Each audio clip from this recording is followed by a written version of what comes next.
Good morning, everybody. Welcome to this series of change management as a career, which we are doing on Change Leader Forum. Today, we are delighted to have Krish with us to conclude the series on change management as a career. So, a little bit about the forum, that is the Change Leader Forum, the Mark Change Leader Forum on LinkedIn. We formed this group so that change leaders don't feel stuck and can ask all questions regarding change management and get their questions clarified. So, Krish, it gives us immense pleasure to welcome you to conclude this series. Krish is the co-director with me at Mark Business Transformation. His experience has been very diverse, coming from having worked as a leader in the IT majors, in PE and in GBS. He has that good blend, as always I say, having worked as a change leader, both as a leader first and now as a consultant. In terms of his day, how his day looks like, being an advanced pro-sci change instructor, his days are mostly spent either in teaching change management or in doing change management. So who could be better to tell us about the evolution of change management, trends, and opportunities in India? So over to you, Krish. There you go. Thank you so much, Sudeshna, for that introduction. I'm thrilled. I'm thrilled to be having this conversation with people who are doing change. I mean, and that's where the game is, right? How do we get change done? How do we get change successfully done? How do we make the successful change then stick, right? That's where the game is. It's going to be a lot of fun. If you don't mind, and it's probably going to help everyone, maybe a couple of definitions are useful to have in our back pocket as we get into the conversation today. One is this animal called change management. What do we mean when we say change management? For the purpose of this conversation, our definition as pro-sci is we are looking at change being the process of delivering success to the organization. Success from landing the change and having the organization get the benefits of it through having people prepared, equipped, and supported. Prepared, making sure that they are ready to receive the investment of time and effort and energy that the organization is going to put into the change. Equipped, make sure that they have the tools with which they can manage during the change and after the change. And many of us are dealing with complex change where during is the skills I need during is different from the skills I need after. And then what do I do to support them? I've landed the change, go live has occurred. We are tempted to believe it's business as usual, but it's not quite business as usual, not for all of us. How do we manage that part, right? So preparing, equipping, and supporting people is where change management is sitting. Okay, so then who is this change management professional that we're talking about, or change management practitioner that we're talking about? And we're going to use that phrase, right? Either practitioner or maybe a change manager. We'll say that a few times in this webinar. We are saying that's the person who's in charge of designing and architecting the change, right?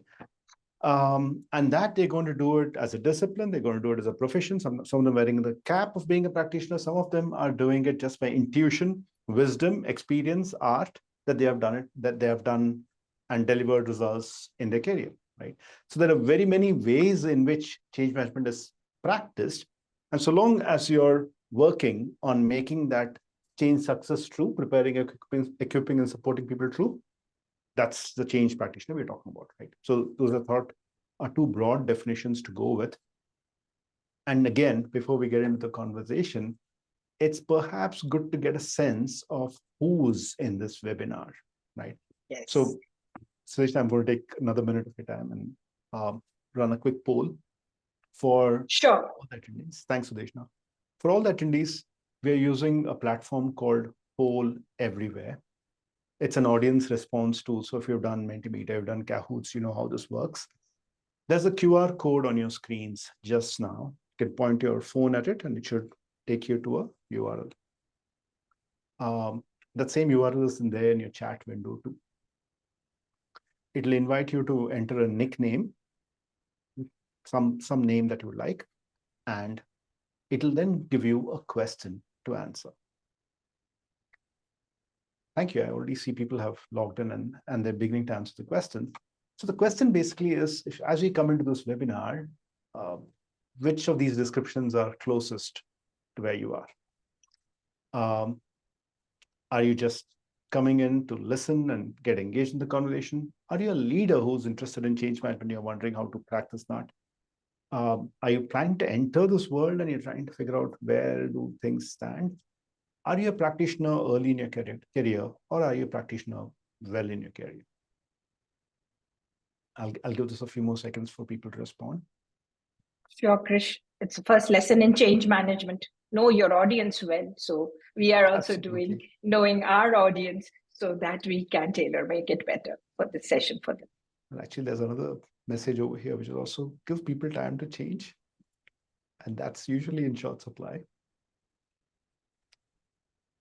On the top right, you have a count of the number of people who are responding. I have 26-ish of the participants responding. I would invite those who are not able to get through to use the QR code on the top right of the slide or on the chat window. So the way I'm reading this is we are looking at two larger subsets. One is subset that's been there, done that, has lots of war stories, has a lot of injured elbows and bruises to deal with, veterans. And then we have another group that is, and we're probably going to share this later, they are probably doing change management, but they're not calling it change management yet. And they're looking at what is this formal version of change management? What is this formal version of things that you're describing, right? So that's, I see as the two large subsets. As you can see, there are quite a few who are getting into this change management storyline, wearing a hat of a leader, presumably looking at change, maybe struggling, maybe not, or looking at a portfolio of changes and saying, okay, there's a whole bunch of changes coming my way as in the organization. What do I do with it? And finally, you have a few practitioners who are saying, I'm early in the game. I've been doing this for some time. I have a few war stories, and I'm wondering where is structure formalism in this whole game. That's how I see the audience. It's a damn good mix of people in the audience. There's no one who's here, no one who's a spectator over here. I think all of the people over here have a stake in the conversation we're going. Thank you, audience. Thank you, attendees. And Sudeshna, with that, over to you.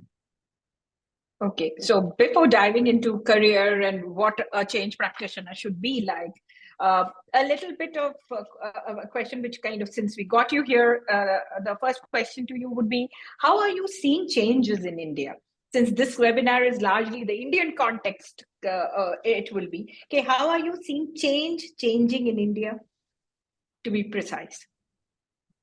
I think the last decade has been very, very different for all of us, and it's changed many functions, how many functions work. So I'm taking last decade versus the rest of our history. Right? If I take just that last decade part, I think what's become an absolute non-negotiable event in every enterprise's role is being connected. They don't have a choice. If I am a key vendor to an organization, my customer is digitally connected. They have lots of software systems running. It could be an SAP Ariba, it could be an S4HANA, it could be an X, Y, and Z. I have to be connected to them. So I have to digitalize. Flip side of the coin, if I'm dealing with a supply chain, no matter whether it's coming from the farms or it's coming from outside of India, it doesn't make a difference.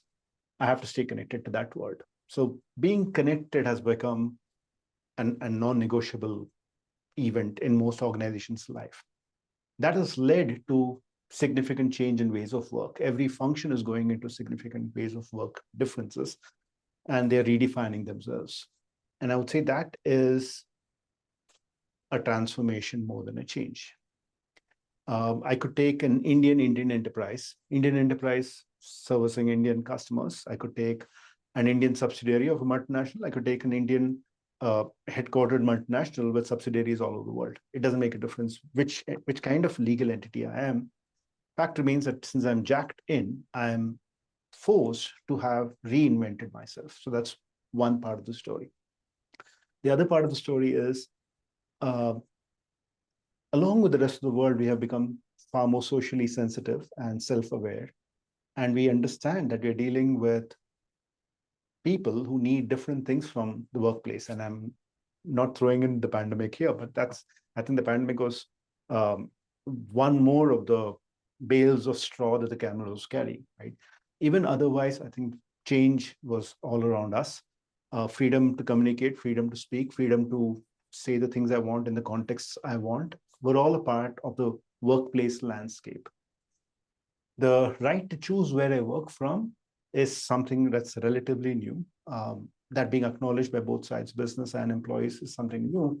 So that's your other storyline. The fact that employees are looking at how what does employment mean to me? What does a job mean to me very differently?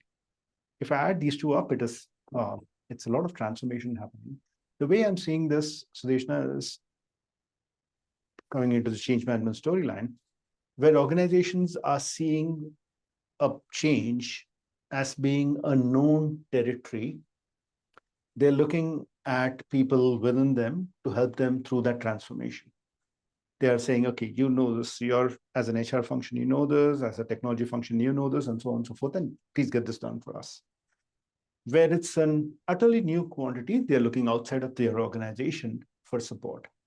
But in both these contexts, there is a very, and that's where the change management part comes in. In the last decade or so, there is a very high degree of awareness that a change needs to be managed differently, that employees have a choice. And people realize that that mandated change is a myth.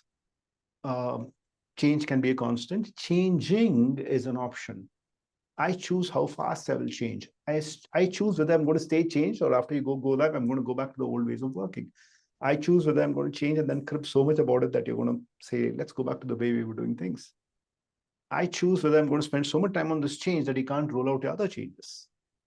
So since changing is in the hand of employees, I think organizations have become far more sensitive to managing that journey.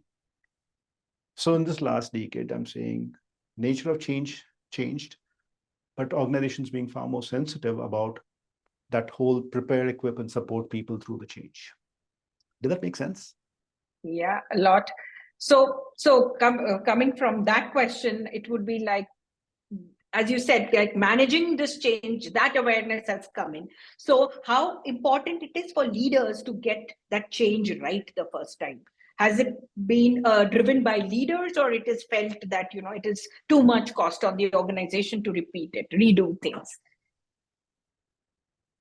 That's a tough question, Sudeshna, because I think many of us have worked with different leaders. And as you pointed out, I was a leader myself. Leaders tend to be overcommitted. They continue to be overcommitted, meaning they're committed to delivering very many changes. And there's no way to shut the tap that tells them this is also required, this is also required, this is also required. So leaders do have a very stretched attention span. And in that period, what has also changed is definition of change success. Now it's no longer about deployment. It's no longer about installation. The organization understands that I'm spending big bucks on AI. I'm spending big bucks on predictive analytics. I'm expecting to see benefit realization. Having done predictive analytics, has my cost moved on? Having done predictive analytics, has the way I'm managing my inventory changed? Having used AI for work assignment, is 80% of my work being done by my employees, giving them better results? And that's part of the storyline we're taking to employees, that this time when we are rolling out the complexity of technology to you, we are doing it with a direct focus on making your work far more rewarding for you and the organization. That's part of the thought process here. I'm going to use ChatGPT. So how? Yes, I know. So with the leaders, like I'm seeing you are saying that the awareness of the change success part. So how has the role of change management or a change management practitioner changed? How has it evolved, or what are the trends you are seeing? Yeah. I think 2-3 parts. I think, as I mentioned earlier, organizations are going to give unfamiliar changes to outside support, right?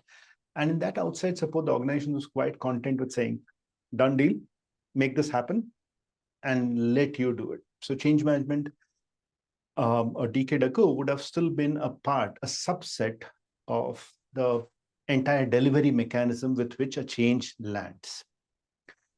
What we're seeing now is two things. Number one, leaders, since I mentioned change success, since leaders have to deliver benefits out of it, are taking a greater interest on how will you do this change? Notice the tone has changed, right? Now I'm asking the delivery team, how will you land this? What will you need to land this? Make sure you land this. So leaders are far more involved in getting that objective delivered. And secondly, I think the delivery team is now splitting out the responsibilities. I'm having far more conversations with delivery teams that are saying, no, they do change management. Now there is a pair of hands that own change management. Yes, there is still a fair bit of back and forth on what all they should hold, right? There is still a temptation. Okay, they are the change management, so change control board activities will also go there. Is a thought process many organizations have, many teams have. But in general, ownership for change management is now with a certain role. The other trend I would guess is the organizations are realizing resourcing a team is important. The most recent research talked about 60% of projects having dedicated change management resources. Obviously, these are change managers talking about it, but a good chunk of projects are now having X and Y and Z holding on to that role, and 25% of budgets being associated with change management.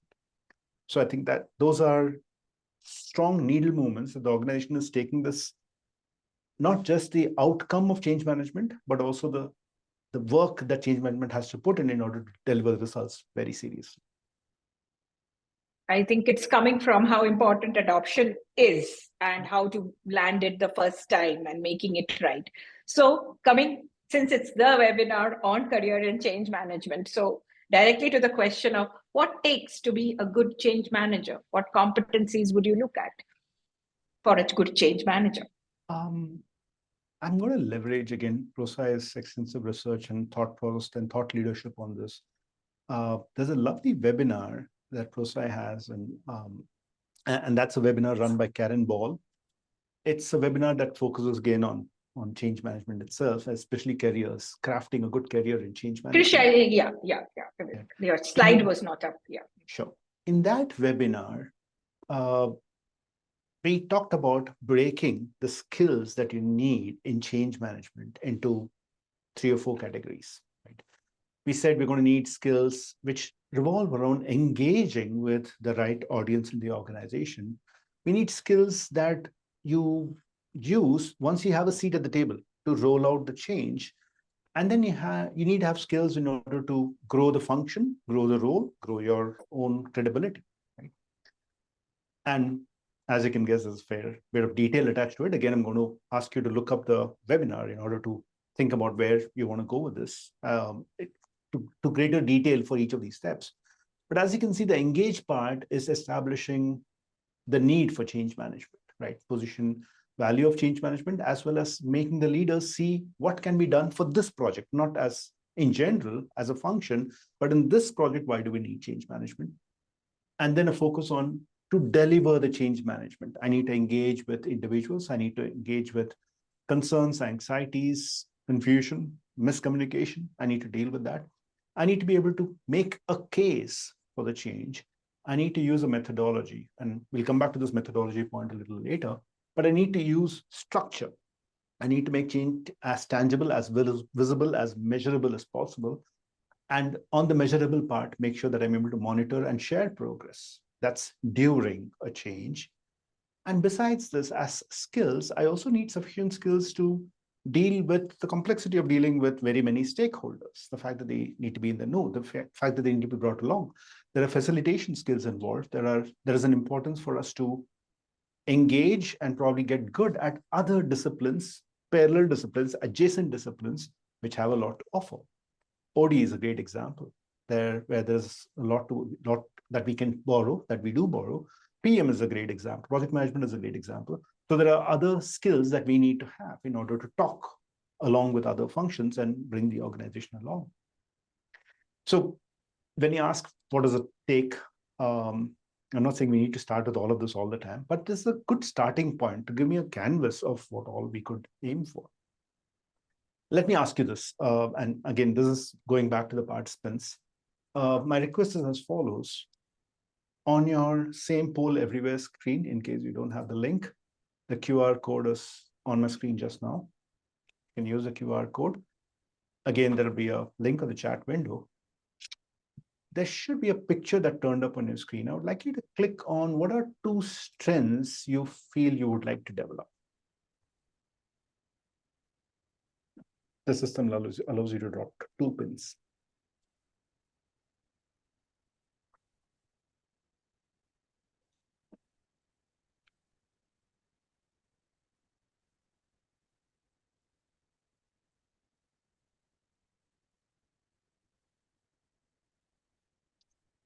For those who are coming in late, we are looking at a quick check on what skills do you think you would like to develop the most. They're broadly clustered on the left bottom as skills that make a proposition for change management. On the top, you have skills that are revolving around delivering change management. On the bottom right, you have skills that help you grow. Audience at any point of time, sorry, Krish, audience at any point of time, if you have any questions, do post it at the Q&A and we will take it up as the session proceeds, or else we would definitely take up in the last 10 minutes. So please do not wait till the end, drop in your questions and we'll take them up. Krish, please continue. Thanks, Sudeshna. As the responses come in, what interests me are what we're seeing on these 2 boxes.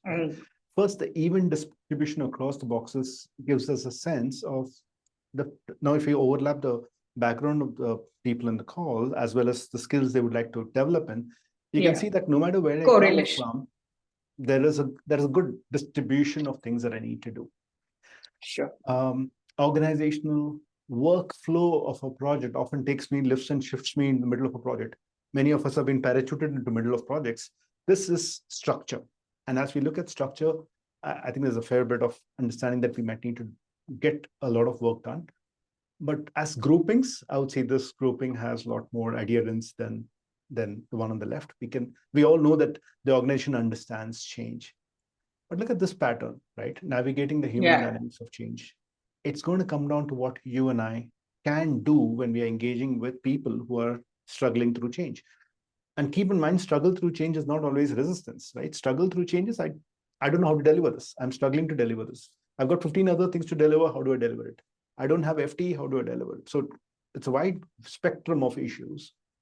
And notice this part, right? A fair bit of us want a good methodology. And this goes back to what I said earlier, Sudeshna. Many of us have been doing change management. We didn't call it change management, right? Yeah. So we'd like the jargon. We'd like the tools. We'd like to know how to make this work. Consulting competencies are a good bucket. Again, going to that webinar would be really useful. The consulting competencies are the ones that allow us to effortlessly bring people along, effortlessly document our results, effortlessly use tools, effortlessly cross-communicate across different functions and bring them along together. I think for me, the consulting competencies are very much aligned to this navigating human dynamics of change. Between the 2 of them, we get to engage with other people. Thank you, audience, for sharing that. Sudeshna, any other thoughts you have on this? And no, this comes in as you said, like, okay, how to kind of get people across. That's becoming the main challenge of change management, and that is becoming very visible, and people are being very aware of that. In fact, our conversations have changed in the last 5 years since we kind of got change management into India. So the conversations used to be earlier as we used to first try to set the context of why change management, but now our conversation says how to do change management. So it's that conversation in terms of business development for us also have changed. So a lot of questions come for us in terms of, since we are looking at this, that the impact of certifications. Sorry. Just one other element worth looking at, which is a bit of a danger for all of us, and I want to draw the attention of the attendees to this. Beware of the fact that this and this are related. Because if you're making a case for change management and making a case for your presence in change management, you need to be able to deliver results measurably, demonstrate that this change has actually landed. So yes, it is something that we might feel all comfortable about it, or others seem more important, but keep these 3 boxes in your mind. You have a seat at the table for a certain reason. You need to be able to pull together why that seat at the table was actually useful for you. Sorry, Sudeshna, I cut you off. Over to you. Yeah. So considering the fact that we had a chunk of the audience who's starting off as a practitioner, so we get this question, and this question has come in also many a times as to the impact of certifications. Okay, what like we saw how structure is going to be and methodology is going to be important. So what do you think that this change manager role, the kind of certifications is required or not? So 2, 3 parts. I'm going to make some sweeping generalizations over here on certifications in general. Forget change management for a second, right? A certification gives someone a reason to believe you're legitimate. It gives someone reason to believe that you're credible. It gives someone reason to differentiate you from the others. So that's, I'm saying this about any certification, right? You would expect this of a certification, number one. Number two, that the certification also tells that person that you are committed to this topic. You're committed to this area. Not only are you committed to this area, you have common language in this area. Call it jargon if you like. But it's important for someone who's talking to you to know that when they say communication in context of change management, they mean something and you get it. And it doesn't make a difference which school of certification you came from. They know that this is going to connect up. And finally, for yourself, it gives confidence. It gives validation that, yes, I do know my stuff and I know how the stuff connects up, right? It gives you tools. It gives you easier way to get stuff done. It gives you, again, a transparent way to get stuff done, right? So a certification should give you much of this bundle. And I would expect this of most certifications. And I think change management certifications do deliver on this, should deliver on this. And that's how you pick the certification you want to be with. In the field of change management, this is especially true because, like I keep saying, everyone has been doing change management. So the person listening to you wants to know, do you know change? When you say you know change management, what exactly do you mean? How did you do it? How did this connect up? Data tells us that 70% of organizations that do change do use some methodology, right? Data also tells us that about, I think, 50% of people who use a methodology either are using a mixed methodology or they're using an internally developed methodology, which means you need to be comfortable with why change management works. You have a certification, you have a certain methodology in mind, you need to be able to talk the language of the other person, right? I think for all those reasons, spending time immersing yourself in change management is what that certification should give you, would give you. I'm a big fan of having such certifications. To be fair, I think there's one other comment. I think when you work with other functions, the other function would also like to see someone who's got a certification and doesn't just have a good opinion, right? The average project manager has seen a lot of people who have got a lot of opinions about stuff. So they don't want another person with opinions, right? They want to see data. They want to see a certification. They want to see tools. They want to see something visible. So yes, big fan. Okay, so some people say they have the certification, they may be having the aptitude or the flair of doing change management with all the skills we saw. But since they do not have experience in change management, they are not getting selected. So how does that work in change management interviews where you may not have an experience in change management per se? I'm going to do the poll thing just once more. Please bear with me as I do it. I'm curious, and this is a question that goes back to our audience. Where are you from? As you think about coming into change management, which roles, for those who are experienced late practitioners who've been in the game for some time, where did you come from? For those who are coming in new into change management, where are you coming from? This should give you a text window into which you can type a response. Which functions do you hail from? Which roles do you come from as you step into change management? We are seeing a few coming on chat as well. All right. I have the So, QR code visible in case you would like. I see HR and OCM turning up in the chat. He's saying the question has not refreshed in that, I guess. Oh, just one second. Let me fix that. Yep, I think we would be able to see.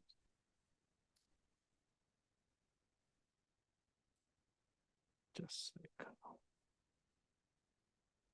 it should be visible now. Is it visible now?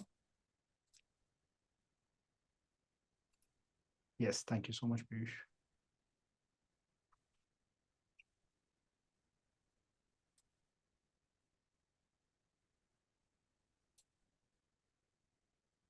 And thank you for sharing. And as you see this, first take heart, those of you who are saying that I'm not able to demonstrate change management, I wouldn't worry about it. Most of us come into change management not from having been change managers. As Sudeshna pointed out, I came into change management having been a leader who struggled with getting a large portfolio of changes running through my organization. How do I get this done? Right? So that's one thought process. The second part is there are three things that I would recommend you do when you're in that conversation, when someone is saying, hey, where does change management, what have you done in change management? I would work on visible skills. You remember those 8 skills that we just talked about? I would pick examples back in my career where I've actually worked on the human dynamics of the change, where I've actually worked on establishing some metrics for the change. Make the skill you have visible through the work that you have done. That's going to be very important. Number one. Number two, find mentorship. If you're looking for a role within your organization, definitely find mentorship. Find someone who's been through different roles before, because they will help you establish why this organization might need that proof point and what that proof point looks like. They can help you navigate that conversation better. That's a good thing to do. If you're looking for a role outside of the system, again, find a mentor. Find someone who's been through such shifts before. Find someone who's a sounding board. Find someone who can help you speak the language of the listener. Like I just finished saying, most of your listeners have multiple methodologies they have worked with. They are thinking in terms of, okay, change is a structured thing. It is not an intuitive thing. So when you're describing an intuitive, a logical process that you figured out, they're saying, okay, that works well, but is it going to scale? Is it going to go to higher, going to work for 5,000 people? Is it going to work for 5,000 people across 6 legal entities, right? So keep in mind that you need visible skills and you need the mentorship to navigate this conversation. I think the last part is choose an opportunity that resonates with you. Right? Not every change management opportunity is the one that you want to put your vote on. Find an opportunity in the domain, in the industry, in the kind of scale that you're comfortable with. So if I've worked on technology change before, use technology change as a great place to start my change management career on. I think if you look at the screen, you're seeing many of us have come into change because we have done change before, but we didn't do it in a structured fashion. We did it based on our functional skills. I came from technology. I used some of my ITIL skills to apply on my change management, and I landed it. I came from OD. I used my OD skills to land it. So each of us have that functional roots, functional bias. Let's leverage that. Does that make sense, Sudeshna? Is that what the question was asking? So can you kind of extrapolate it to a few other roles? Like, we are seeing a lot of some people from projects who are coming into change, comms. What about comms and maybe some people coming from a teaching profession or managers in operation? Can you just... Great points. If I zoom out for a second, much of change management did sit with OD and continues to sit with OD. So there's a strong correlation with OD and therefore with L&D. So OD, L&D, the teaching profession that you mentioned, instructional design, all of that flow a lot into talent development, flow a lot into change management. So there is a direct overlap over there. It's an easier case to make. Many consulting firms have been doing change management through the L&D units, L&D teams, L&D groups, right? So that's a direct fit over there. Project management, especially as we move into ITIL, as we move into Agile, there is a far greater focus on bringing people along. So you might call it customer, but it's still about making sure people are getting the value of the change, making sure end users are able to manage the features well. So again, the overlap is steadily increasing. I'm not saying PMI or Prince2 are very far behind, but just keep that in mind that some of these methodologies have a thought process that's about bringing people along or getting benefits delivered from people. So again, I see that fit. Internal comms is a huge fit because until some time back, that was the only change management. The only change, right? So we have a lot of internal comms professionals who are in the game. Absolutely. And what about managers from operations? just have That was operation me. experience? That was exactly me. As a manager, as a leader, I struggled with the fact that getting scaled change is difficult. Uh, in hindsight, it was a skill that I needed desperately. My natural growth through the organization gives me technical skills, gives me technical competency. I know how to vision, I know how to strategize, I know how to establish resources for a project. But leading people through change, very different ballgame. And I think there is a high value when I position myself as a change manager. It's a big differentiator for a manager or a leader. Well, point, like, I think it's a very good point you made. This change management role, if we are talking about as a fully fledged change management role, where do you see it sitting currently? There are a few shifts happening as we speak, Sudesh. Now, I think for the longest of time, since I mentioned the connection between OD and L&D and changes that needed change management were the CEO would look around the room and say, "Hey, HR, help me out on this," and help the organization go through the change. But as changes have become more project and technology oriented, and data is telling us, research is telling us that there is a shift with this function sitting closer to technology groups. I think technology groups have been focusing on adoption for quite a long time. So you had subgroups that were adoption groups within the technology function, if you like. So the good news is there is a fair bit of presence of change management in PMOs, in HR, in CEO office, in strategic groups, in specialized, say, process excellence groups or black belt groups. So you have a wide variety of choices for organizations on where to place them. I would also add that it is important for the organization to define what it needs of a change management team. When you walk into a change management role, you're going to ask, so what am I supposed to be delivering? And if you're working with the technology team, you're probably going to get told, we roll out a lot of technology, help people adopt it. If you're interviewing with, say, the OD team, they're going to say, we are trying to change the way the organization is thinking, mindsets and behaviors, and that's where we need help. So definitionally, it's going to change. Sudesh, I would connect it back to the earlier question, right? Where I said, try and find opportunities in areas you're familiar with. This is what I meant. You can look for organizations. True. So how does, from that question, from an organization viewpoint, how does the organization benefit to have change management as a distinct role? As you are saying, it was traditionally it was with something, doing a role with something. And we saw various people before, talking how they blended change management very well with their roles as a customer success head or IT head, or that blends very well. But what does an organization derive if they have change management role as a separate role? Great question. I think there's a difference between getting the job done and building your capability for doing it over and over again. For the longest of times, like I said earlier on, complex change, I would have given it off externally. I would have got a consultant team to come and get it done. And that still runs. That still is probably for both extremes, right? When it's very complex, I might want external help, external expertise. When it's very easy to do and I don't want my organization to get distracted by it, I might still give it outside my organization. But there's this whole bunch of change that we are dealing with as organizations that I need to customize it to the way I function.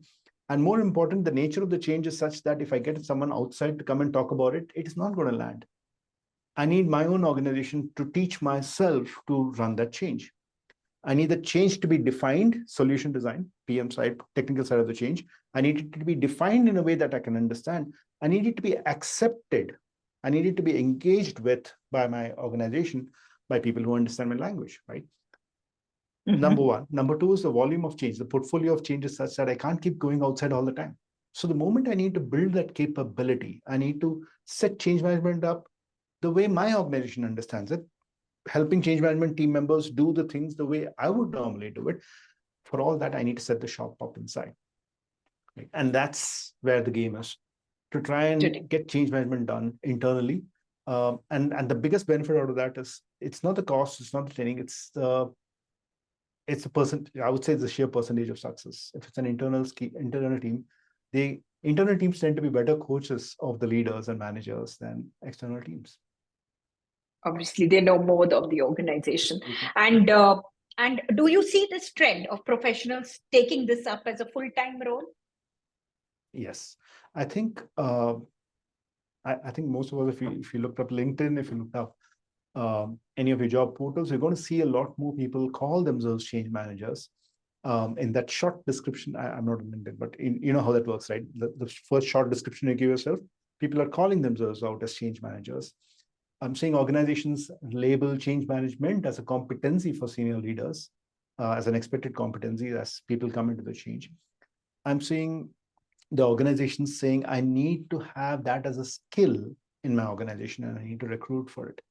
I think all those things are pointing in the direction of needing change management baked into the role. Did I answer the question? That makes sense? Yeah, no, I was more saying, are you seeing more people taking this as a full-time role? Yes, we were seeing the blending before. We were seeing an era where people blended well, but full-time, we were talking about whether they are taking it as a full-time role. Yes, and all this is, what I said is proof points that change management as a function is getting more respect, more validity. With all this, sorry, Sushna, as you said, we are having those roles being opened up. I'm seeing RFPs that ask for it. I'm seeing organizations bid for wearing a consulting hat, saying, I need a change management specialist in that role. I'm seeing internally organizations saying it's no longer an option. I need someone who's managing change management. All of us who were doing transitions before and wearing the project management hat, slowly going into change management. I think my most important proof point is far more organizations are asking for change management presence earlier in the project life cycle than later. True. And again, specialization. I need a body. I need a FTE who's focusing on this. It is becoming a function and a role. It has already. So the question I think was in everybody's mind who came to this webinar would be opportunities in India. What do you think are the opportunities? Any specific sectors you would like to highlight where you feel this distinct role, full-time role will be in great demand? Okay, so two parts to my answer. There are industries like BFSI. There are industries like there are, I won't say industry, but companies who are capability centers for their parents. And those are roles where they are either adopting technology hugely and changing their ways of work, or supporting the kind of support they're offering the organizations post-pandemic has changed a lot. The opportunity is huge for them. And both these groups are buying into change management quite seriously. They're setting up cells, they're setting up bodies. So that's definitely a door I would knock. It's one broad comment. Another way to look at it is, if you look at the technology changes that are coming, S4HANA, Workday, I'm picking names randomly, right? It could be Azure, it could be movement to cloud. Pick your poison. There are those changes that need a change management to happen because organizations need the change to stick. I think Pratik talked about it. Vani talked about it in her conversation. Christoph made mention of it. Harsh is dealing in an environment where all those things are happening, right? So the earlier webinars talked about use cases where this was happening.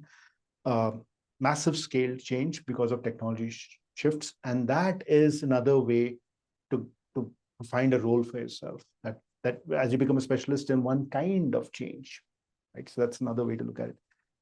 The third part I'm going to call out is, keep in mind that, as I said earlier, there is change happening in the world that you are in already. So it may not be a bad idea for you to demonstrate some visible skills in the changes that are happening in your organization. How visible a voice are you? How analytical are you about it? Can you deliver an X or Y or Z output in that? I think as you look for opportunities outside, look for opportunities inside too. I was talking to a practitioner the other day and I was pointing out that perhaps in this environment in India, the best thing you can do is go to an organization that's not doing change management, but is suffering because of that. You walk in and you grow the function under you. That's the opportunity right now, right? Because this function is ready to go. This is the best time for you to get in and design the function for the organization. So instead of looking for an organization where change management is already established, look for an organization which needs change management, which is struggling around it, but doesn't have the resources for it. It's just hiring one person. Be that one person and create the function under you. Those would be what pop into my head. Make sense? Yeah, true. And from my perspective, to add on, I'm seeing a lot of changes happening in the pharma sector as well, because post-pandemic, we saw this sector growing leaps and bounds, and the way it does business, the ways of working, the processes have changed. Manufacturing is an area where if change is touched, it's very big. So again, bringing it to people and making them do something different. I'm not even talking about ITIS, where it is it is kind of in your role. You need to be experts in that. So yes, I think like these sectors are seeing the churn a lot more. I would agree with that. What the like always that where to start, or if my organization is not doing it formally, how do I get started with change management has been a question which automatically comes in. So before we formally start taking the questions, I would kind of ask you that, well, how to kind of build this formally, you would say. Start with a group with this change management. Let me broaden this answer. Most of the time in our careers, we have grown because of our brains and hard work. Change management is a social function. You can't do change management without working with and through others. So if you're starting from scratch, connect, choose a group, choose a function, choose a division, choose the group with which you're going to work, to whom you're going to be visible, choose a project, work with a leader and find out what is something that they're struggling to do, what is something that is not sticking. Most organizations are appreciative of change agents and change ambassadors. Become one of those roles. Work with HR, talk with HR, because HR has a good horizontal view of the organization. They're not looking just at the silos, they're looking across teams. Talk with them and find out which are pain points, which are issues that the organization is dealing with, which are repetitive, which is a pattern.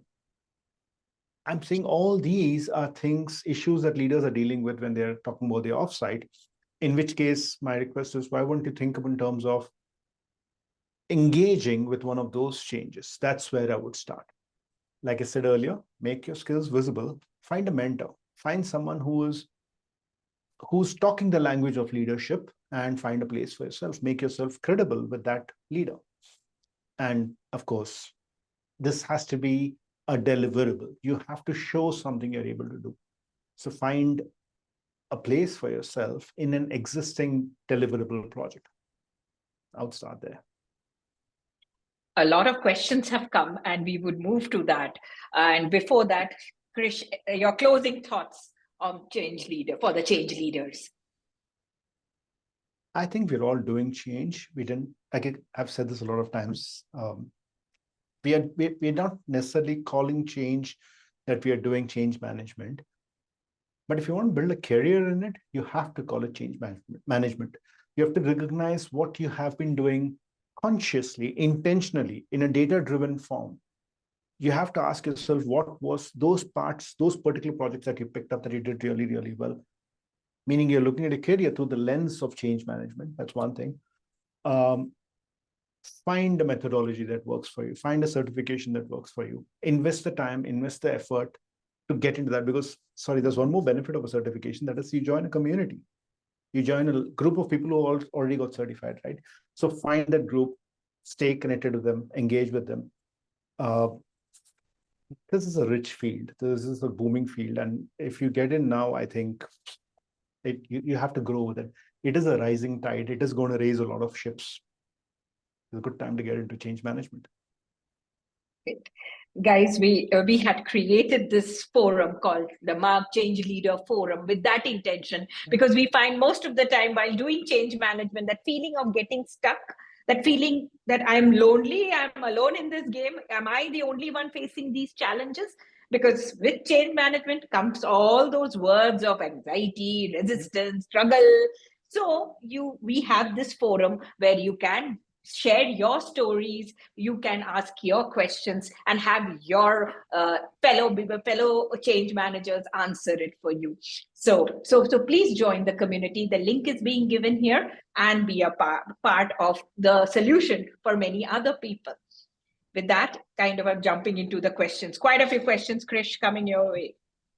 Uh, as a practitioner with a decade of experience, what does the road ahead look like if I stick to CM? Also, how much value does doing a certification hold at this juncture? Two, three, without knowing the person, two, three thoughts I would make is if you have come this far and invested this much of your career into change management and you didn't have certification, don't look at certification as the only about learning. You probably know a lot about change management already. You don't need a certification perhaps for learning, but the certification would help to establish the structure that you have been using, right? It's the equivalent of watching the wave go by and then you find you standing on sand on a particular framework, right? Same logic. It's good for you to formalize yourself. That's one comment I would make. The second comment I would make is by now you probably already have a couple of adjacent disciplines that you have got interested in. Maybe you also wear a PM hat, maybe you also wear an HR hat. Not sure which world you come from, but then it's probably good for you to invest some effort into that field too. A decade in change management is time really well spent. So I would say those two things is a good place to start. In terms of juncture, there are many ways in which you can go. Like I said, it's possible for you to start thinking in terms of complexity. What is the next level of complexity? Scale is often brought up, but as we all know, scale is not the only parameter for complexity. So what are more complex projects that you could aim for? When I deal with a project across geographical contexts, which don't have what's in it for me, which have a certain speed at which they need to be resolved, that's a very different complexity, right? So think about pushing yourself into complexity. That's one comment I would make. The other comment is that earlier storyline on building a function around you. Maybe this is your time. Now that you have the 10 years of experience under your belt, you can start building a function under you. That's another way to go about this. You have a problem of plenties. Yeah. So from an advanced practitioner question to a novice one. So as an MBA student, do you suggest that this will be the starting point of my career, specifically in terms of technical knowledge, who wants to enter into change management domain as the first job and building the career? What would you advise such a person? Two parts. I think if you're beginning your career, it might probably be good for you to begin your career with a group that is already doing change management so that you join and you get mentored on it instead of being thrown into the deep end of the pool. So that would be my counsel. The most important prerequisite of being a good change manager, I'm sure all the experienced change managers would agree with me, is organizational savvy, is being able to understand how an organization works, how a business works, how do leaders work amongst themselves, how do projects get launched, how do portfolios get managed. Having that understanding is a very important prerequisite to being a good change manager. So if it's your first role, I would recommend joining with a group that's already doing change management instead of doing this solo. I think being close face to face on the technology side of things would be brilliant too. If that's your thing, if that's what floats your boat, then technology is a great place to start with. That could be solo too. Audience, I would be prioritizing career on change management questions over pure change management questions. So if your question seems not being answered, just see I'm just prioritizing on the career part first. How do we improve our articulation skills given that we work with multiple geos? My experience with practitioners and my own work as a leader is the issue of articulation comes later. I think Sudeshna made this comment very earlier on saying the most important thing is knowing your audience, right? I think articulation comes third. The first part is identifying the audience. Second part is what do they want to hear, not need to hear. You might need them to hear 15 things, but what do they want to hear? What did they come here sitting to hear? Like Sudeshna was doing just now, she's saying most people came in for career questions, so I'm going to triage on career questions. I would love to answer the other ones, but I want to focus on career questions, right? So keep in mind that there is an audience that is ready to hear what we are saying. If we struggle with how we are saying it, if we go around the mulberry bush a few times, they don't mind so long as we're talking about what they want to hear. So think of articulation as as one more element of good, effective communication. Which brings me to how well do you know your audience? How well are you prepared? How much of research have you done? At least that's my way of doing it. Having a lot of research, understanding the culture of the organization beforehand. When I've had one-to-ones with them beforehand, even though I'm an outsider, I'm talking a different language, they get where I'm coming from because I invested the time into them. With all that, if you say, Krish, how do I improve articulation? It's important for you to have a structure.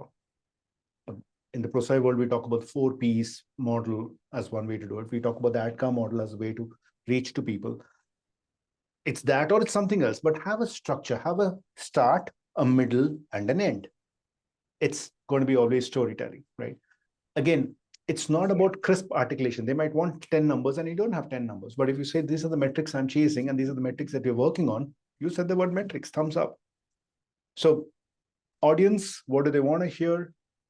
Having a structure with which to tell your story, I think those three things would help articulation. So, and since this person is asking about multiple geos, I would say sometimes in an organization, the org culture supersedes the country cultures, but where it doesn't, I think we need to have a good understanding of how it lands in that culture as well, right?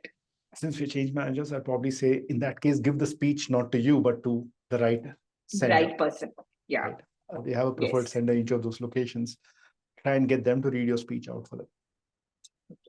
Oh, now we are getting something very interesting. I'll combine 2-3 questions because these are all people who would like to go into CXO levels through a change management track. I'm in the middle senior bracket. What kind of CXO role can I aspire? And then we hear, as we continue to grow vertically, does CM experience eventually landing in a leadership role? The answer is yes and yes to both. On the first part, change management officers are headed by people who are in the CXO level who can talk eye to eye with other sponsors. You need a person who is possibly an escalation point for the rest of the change management team. You need a person who's and has enough strategic context of the organization to pick which projects need what kind of change management muscle power, right? So for all those reasons, if you are in that trajectory, that's the right role to look at. You tell me, Krish, I don't have a change management office in our organization, then I'm going to say, look for the roles that are spawning, that are creating the most projects. It may not necessarily be technology. It might be other roles that are creating it, right? Like I said, it might be HR, it might be finance, right? Pick where the the transformation is more, right. where the transformation talks. Yeah. Sorry, Sudeshna, I spoke over you. I'm saying where transformation is most to see that. Sudeshna talks about the chief of staff roles often, right? So those are roles where projects often turn up. So think about those roles also. It need not be defined as a change management role, but it is rolling out so many changes or it's responsible for delivering changes. Those are all great places to go to. During a digital transformation or business transformation, how does the change manager fit in the process? Don't shoot me, but it all depends. It depends upon how the organization defined the transformation. I've been in transformation where the organization said, let's roll this out. We need this out in the next X months, not 3 years, but X months, and let the chips fall where they will, and we'll pick it up and run with it, right? And that was pandemic-driven urgency. I need to touch that market. I need to manage the supply chain and so on and so forth. So if that is your environment, then your change management function is an enabler. It's going to make things easy for the technology side of the change. It's just going to make sure communications happens on time, training has a buzz around it, there is enough noise around the rewards that happen at the end of it, there are good town halls and so on and so forth. On the flip side, there are changes we are dealing with, which are about the organization saying, I can't function the way I did the last 2 decades. Now I'm setting the organization up for the next 2 decades. In this digitalization change, the change manager becomes almost the pivot around which all the other changes happening. So your technology leader, your project manager is saying, I have this ready to go. Is the organization change ready? Is this group change ready? How can I ensure they're change ready? How do we work together? So that's your other end of the spectrum. Extreme, right? Yes. So the depends part is how has the organization defined change success? If change success was rollout and deployment, you have a certain role for a change manager. If the change success was actual adoption, usage, and proficiency, then we're having a different role. In either case, I think it is important, and I think a couple of you put those pins in the beginning saying, I want to make a good case for change management. It's going to come down to that. How well you make a case for change management. In short, no defined, because it's a big digitalization project, don't expect a red carpet for change management. Is the thought I have.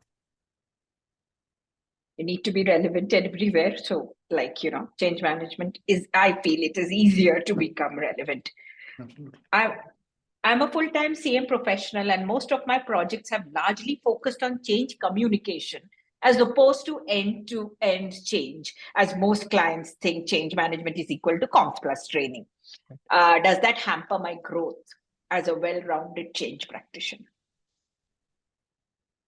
I'm saying this as one professional to another. You guys have run into this, right? This is chicken or egg storyline. Do I prove that I'm good in that role before I take that role, or do I go into that role and then prove it? Is something that hiring managers struggle with. I won't say organizations struggle with. Organizations would be risk-taking and growing people, but hiring managers often struggle with, do I want a proven quantity or not? So let's make this a question about how do you handle that conversation. Christoph had a great example last time, and he talked about communications, where he said he was coaching someone on communications and he took them through a journey. I would add to that story saying skill sets. You need to be able to ask yourself, what is their communication plus to land a change? So when we say it's not just comms and training, what else is it? And what are those different pieces and how can you contribute to them? Back to that articulate comment a little earlier, how do you set that up for that person who's listening to you? How do you tell the hiring manager that I know when I made my communication, the people were not prepared to hear it, and I would have broken up the communication into 3 phases, got the leaders aligned, got the managers aligned, not through an electronic communication, but through face-to-face, and then rolled out my electronic communication. That's how I would manage the change, which is a very different answer from saying, yes, I know what else is there in change management besides comms. So in my head, that movement from comms to broader change management can happen easy, but you need to convince your hiring manager around it. You need to make it specific to how you would do a change differently. Trust me, you're in good company. Lots of communications, internal communications leaders are required in change management because you already understand preparing, equipping, and supporting people. So it's not as big a jump as you might think, but you need to give that hiring manager a reason to hire you.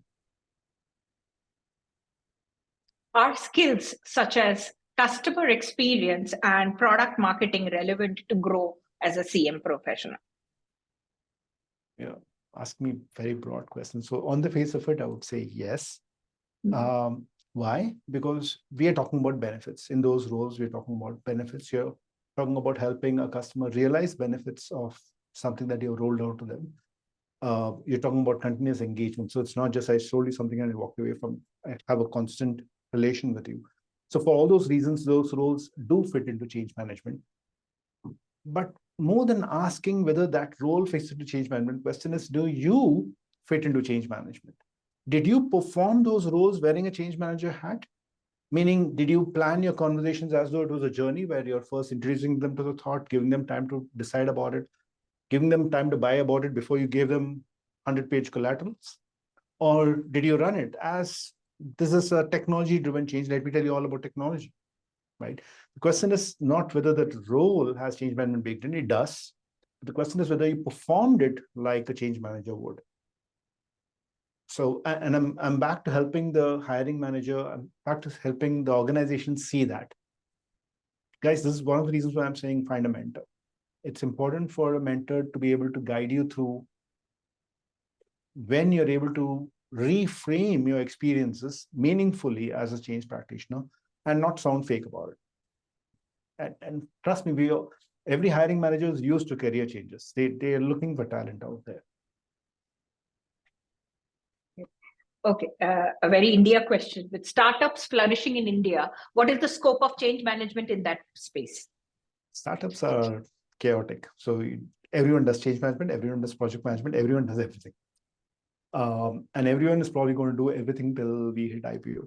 So for a fair bit of the journey, if you are looking for the role to be precise, cordoned off, wrong place to be in, right? But if you want to be in a place where it's utterly chaotic and you get into do 15 different things at the same time, it's probably a great place to be in.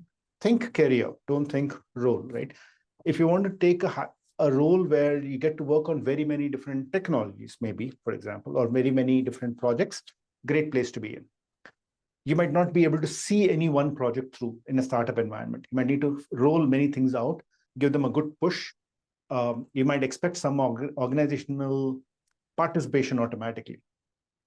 Flip side of the coin, if you're saying, no, in my career, I want to handle changes in mining industries and primary industries, then maybe the startup will spoil you because it's a different kind of environment that welcomes the change as compared to a well-established scaled change. So it's a lovely environment to be in. Think about what you would learn from there. Is my only comment.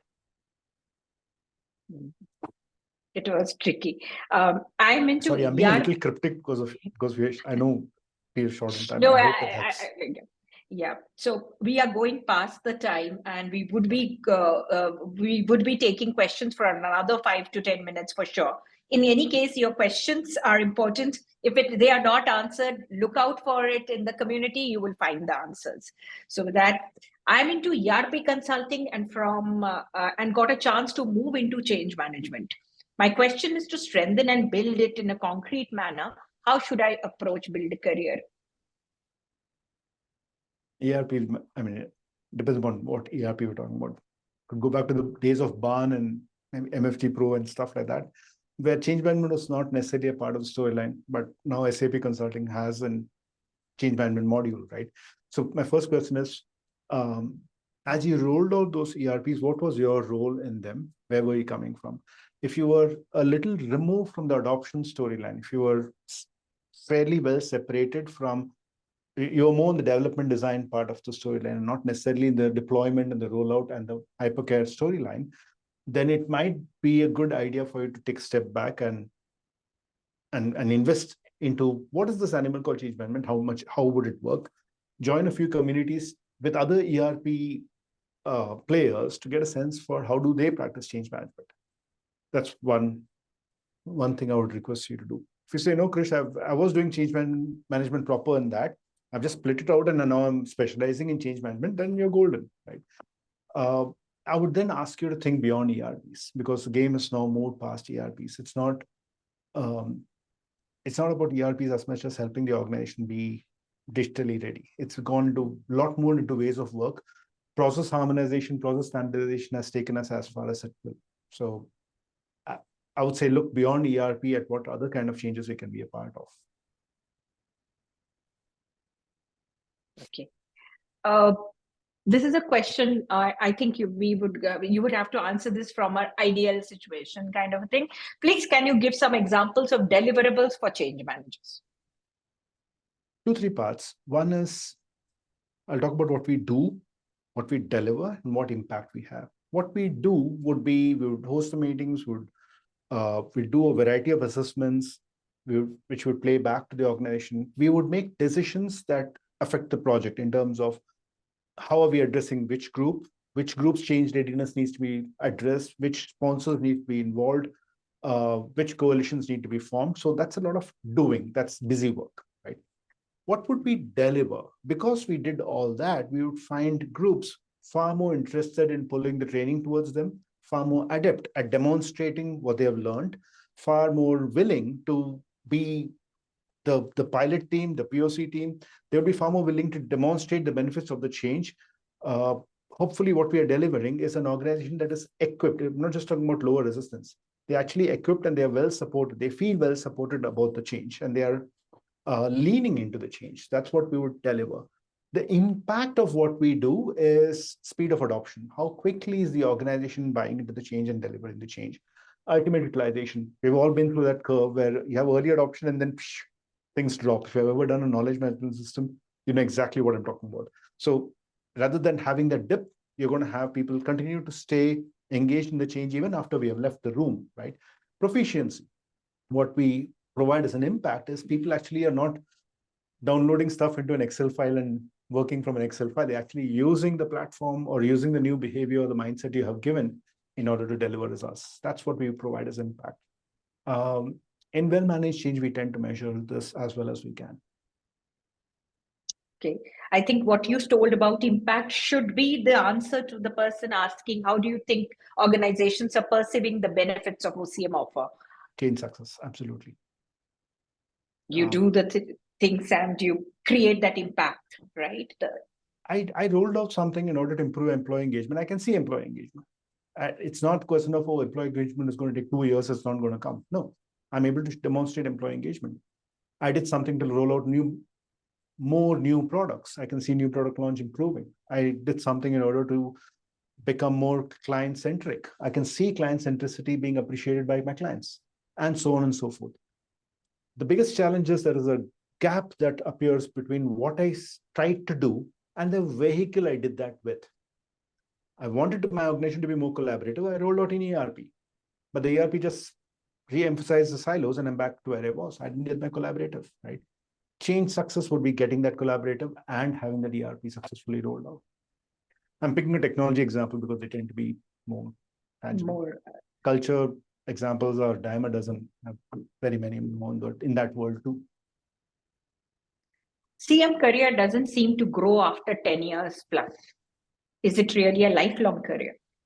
Like I said, it's about what kind of complexities we're talking about and what kind of functionality you're talking about, right?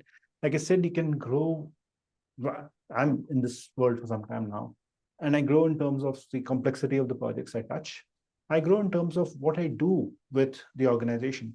A good chunk of organizations look for change management being an advisory role to them, right? So advisory role is then a role where you're mentoring change management functions. Right? That's a direction in which you can go. Like I said, there are very many organizations. We have a change management maturity model. Very many organizations are at level 5 of that model, and they tend to have internal change management functions, and they have leaders like you leading them. So I think there are rules out there. Question is, what would you like interesting? If you are the bungee jumper from a career planning perspective, you might say, you know what, I've done complex projects enough. I don't want to do this stuff. Then I would definitely push you towards building the function or finding an organization that needs a function, a change management function. I'm giving that as a couple of examples, but complex changes are a lot. Much of Middle East is going through lots of complex changes. Governments are buying into a lot of change management. Again, I'm saying, like, I'm picking up the career questions. The change management questions, please log into the community to get answers to that. We would be answering. But in this Q&A, I'm picking up more the career questions. I did my CM certification back in 2019. Would you recommend any other certification to upgrade my skill? The million-dollar question is, what did you do with the certification in the nicest way possible, right? Did you get a chance for applying it? Did you get to use it? Where did it help? Where didn't it help? Did it give you tools that you're adept at? If you stand up and speak about change management, how self-confident are you? How much confidence can you give that other person? I think those need to be answered. One set of questions. The other set of questions is, where do you want to go now? Where do you want to go in the next 5 years, right? Next 3 years? What's the next goal you're chasing? I think answering those questions would be a better way of deciding what now, right? How connected have you been with the storyline is probably the important question. Would you agree with? I tossed the ball back to you. Sorry. Got it. No, I'm asking you, okay, this is a statement made here. So how much will you agree with it? Organizational change management roles are very limited in job market. I'll put it this way. I'm seeing organizations that hire for change management hire like crazy. They desperately need the talent. And they're very, very comfortable with making bets, taking the risks. Organizations that are not having that intention are probably humming and hawing. So we're dealing with India, guys, big country, lots of companies, not just in Bangalore. I'm sorry, I do think there are more roles more roles there. Are they all visible? Are they all available? I can't quite say. Sudesh, this is probably in your territory. Are you seeing an explosion of roles? Oh, yes. Oh, yes. I mean, the LinkedIn data only is showing us a huge spurt in the OCM roles, as we are seeing. And organization change management, it is now like not doing it for a client alone, that kind of role, but again, doing it internally and keeping the changes happening within the organization. We are I'm going to that throw in one more. Sorry, Sudesh. Sorry, very sorry. I spoke over you. I'm going to throw in one more point over here, little controversial. Just keep it in mind that when you have the true explosion of roles that you're talking about, where you can easily apply, at that point, the role gets a little commoditized. Right now, it's still a niche role. So you're right. It's not as plenty as you would like, but the roles that are there are good roles. They're meaty roles. They'll keep you really, really busy and well appreciated, right? So that's where we are right now. So we are in the stage before it goes. So yeah, to that extent, yes, not as obvious as you might like. Yeah, Sudesh. As a change manager, how to measure the transformation process at an org level, people and process side? I'm going to give a precise answer. Don't shoot me for it. It's a methodology that works best for me. And I have worked with very many other methodologies. The answer I'm giving is the one that I like the best and it works the best. What we do during a change is look at adoption of different behaviors or different skills in groups of people, and we monitor that. We monitor that both in terms of their own self-assessment, but more important, their manager's assessment of how they are doing. We track that for groups, we track that for functions, and that gives us an idea as a lead indicator of where the whole thing is heading. As we get into the training mode, where we are actually now touching large numbers of people, there we can actually test for ability. We can test whether they're actually doing a good job, and that's at an organizational level. And that's how early we start thinking in terms of organizational deliverables, which means ideally in most of our projects, pre-go live, I already have a sense of whether I'm going to touch the results I'm chasing or not.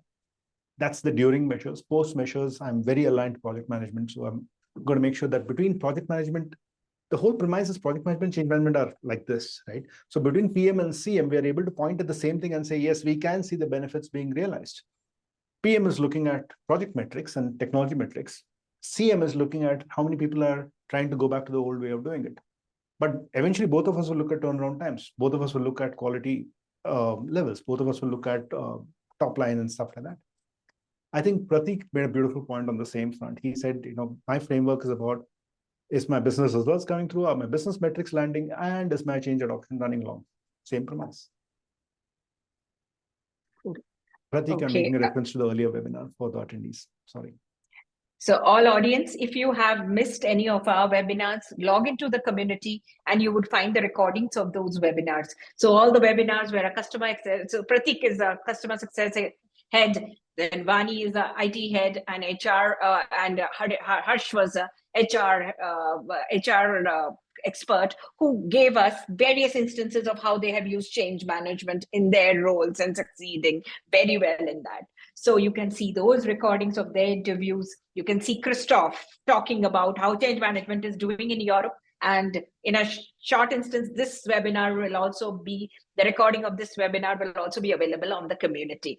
So firstly, we've overshot by more than 20 minutes, and I have seen most of the participants still online. That shows how important this topic is to all. So yeah, change management is here to stay. And change management is no longer an option, and change success is where we are moving to. So with that, a big thank you to Krish. I think your participant has coined the term of change management guru, which is quite on sticking on to you, thanks to our marketing team. And how much you like or not, it's a shift you need to make, a change you need to make to like it, I guess.